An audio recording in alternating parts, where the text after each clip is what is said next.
여러분 안녕하십니까? 진성호의 융단폭격입니다. 융단폭격 대상자는 툭하면 공무원의 핸드폰을 불법적으로 수색하는 청와대입니다. 자, 문재인 대통령이 트럼프 대통령을 만나기로 했습니다. 그렇지만 구체적인 일정이나 시간 같은 것은 아직까지 확정되지 않았습니다. 청와대는 트럼프 대통령이 문재인 대통령을 만나기 위해서 방한한다고만 했습니다. 그런데 청와대가 이 발표를 하기 전 이것을 이미 예상한 사람이 있었습니다. 자유한국당의 강효상 의원이었습니다. 자, 강효상 의원이 그 당시 어떤 말을 했는지 한번 보겠습니다. 지난 9일입니다. 강효상 의원은 이렇게 말했습니다. 문재인 대통령은 트럼프 대통령의 5월 하순 방일 직후에 한국을 들러달라 이렇게 전화로 제안한 것으로 그렇게 확인이 되고 있습니다. 일본을 방문한 뒤에 잠깐이라도 이렇게 말했습니다. 강효상 의원은 기자회견을 가지고 이런 특종을 했습니다. 당시 강효상 의원은 외교 소식통에서 제보를 받았다고 했습니다. 그때 청와대는 반박했습니다. 고민정 청와대 대변인이 외교 관례에도 어긋나는 근거 없는 주장에 대해서는 강 의원은 책임을 져야 할 것입니다. 그러면서 사실과 다르다고 했습니다. 분명히 사실 무근이라고 했습니다. 그런데 문제는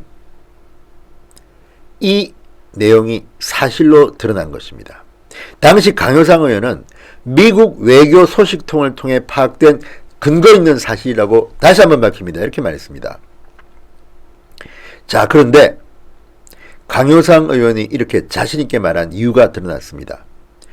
청와대와 외교부 합동감찰 결과 강효상 의원에게 통한 내용을 넘겨준 사람은 주미 한국대사관 소속 외교관 K씨로 드러났습니다.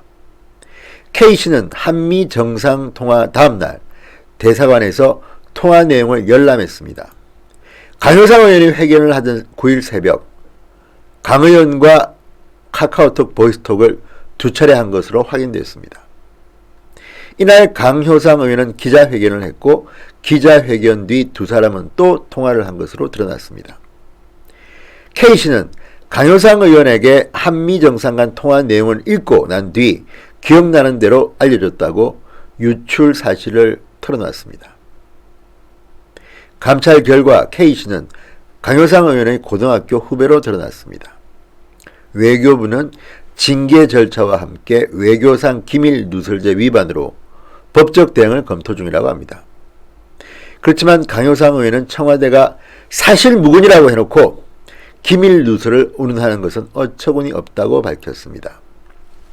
자, 지금 여러 가지 사실관계가 확인되고 있습니다. 첫째, 문재인 대통령은 트럼프 대통령과 전화통화를 하면서 일본을 방문하고 잠시라도 들러달라고 이야기했다고 합니다. 굴욕적이기도 하고 애걸 같기도 합니다. 아베 총리는 미국 트럼프 대통령과 세 차례 만나기로 되어 있습니다. 짧은 시간에. 아베 총리가 미국을 방문해서 생일 축하 파티도 참석하고 골프도 쳤습니다. 이미. 그리고 일본에 그 뒤에 두 차례 더 방문한다는 겁니다. 그런데 문재인 대통령은 모양이 우습게 됐습니다. 그래서 일본 G20 정상회의에 참석한 뒤 돌아가는 길에 잠깐만이라도 대한민국을 방문해달라고 이야기했다는 것이 강효상 의원의 폭로였습니다. 그런데 청와대는 감찰을 했습니다. 핸드폰을 뒤졌습니다. 불법입니다. 어쨌든 이렇게 해서 밝혀낸 게 바로 이 외교관 K씨의 고백입니다. 강효상 의원의 고등학교 후배라고 합니다. 그런데 여기서 우리는 몇 가지 의문을 제기할 수가 있습니다. 첫 번째, 이게 공익 제보인지 아닌지에 대해서 고민할 필요가 있습니다.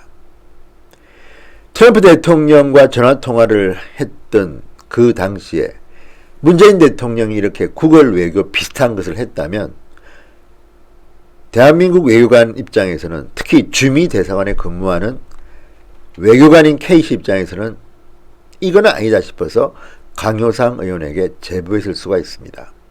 물론 고등학교 선후배니까 안심할 수도 있죠. 그런데 문제는 당시의 고민정 청와대 대변인은 사실과 다르다고 부인했다는 겁니다. 그래 놓고서 지금 와서 이것은 사실이다. 그리고 기밀을 누설했다. 이렇게 말하는 게 과연 맞는 건가 하는 근본적인 의문을 제기할 수가 있습니다. 또 하나 문제는 청와대가 영장 없이 지금 외교관 또는 대한민국 공무원들의 휴대폰을 마구잡이로 압수하고 들여다보는 것입니다. 이거는 명백한 탈법입니다.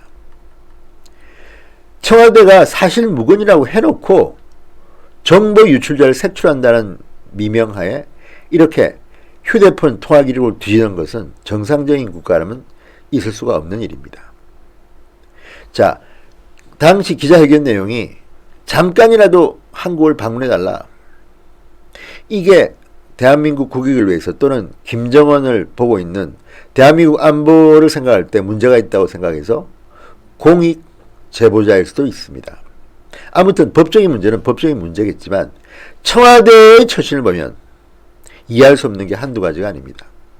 자, 청와대가 그동안에 이렇게 보안 조사를 벌인 것은 외교부만 해도 최소 15차례라고 합니다. 심심하면 외교부 안부들을 휴대폰 내놔라 그래서 포렌식 조사를 벌였고 언론 유출 흔적이 나오지 않자 사생활을 캔에 징계한 적도 있습니다. 자, 다른 부처도 마찬가지입니다. 국민연금 보험료율을 올린다는 방안이 보도되자 복지부 실무자의 휴대전화를 조사했습니다. 경호처장이 부하 직원을 가사도우미로 썼다는 의혹 보도가 나오자 경호처 직원 150명 이상은 휴대전화 통화와 문자메시지 기록을 제출하라 이런 지시를 내린 적도 있습니다. 아마도 더 많을 겁니다. 그렇게 문재인 대통령은 자신이 없습니까? 문재인 청와대는 그렇게 자신이 없습니까? 자, 지금 진행되는 것을 보면 일단 청와대는 딱 걸렸습니다.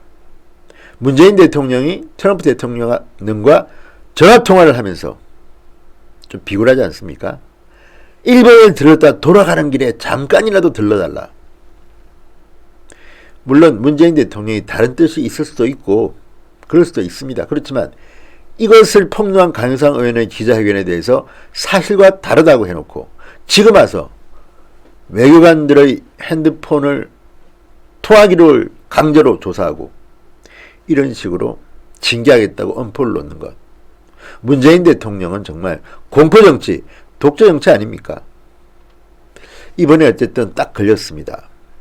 사실임을 청와대가 도리어 확인시켜 준 겁니다. 문재인 대통령은 언제까지 이렇게 굴욕 외교를 할 겁니까? 김정은에 대해서는 한마디도 말 못하면서 김정은은 독재자입니다. 독재자의 후예가 아니라 아예 독재자 그 자체입니다. 고모부를 죽여버렸습니다. 잔인한 방법으로. 이복 형님을 죽여버렸습니다. 잔인한 방법으로. 이런 독재자를 옹호하는 듯한 태도를 보이고 심지어 북한의 동시들은 문재인 대통령이 청와대 삽살개다. 미국 성냥이에 꼬리를 친다. 다음에 불고기가 될 것이다. 이렇게 협박을 하는데도 눈치만 보고 있습니다. 평화의지가 확고하다고 옹호를 해주고 있습니다. 이런 상황에서 이번 사건이 터졌습니다. 강효상 의원이나 외교관 K씨는 아마도 법적 처벌을 받을지도 모르겠습니다. 그렇지만 진실은 밝혀졌습니다. 이런 비굴한 외교 문재인 대통령 더 이상 하지 마십시오. 대한민국 국민을 위한 게 맞습니까 이게? 걱정됩니다. 진성호의 융단 폭격이었습니다. 여러분 감사합니다.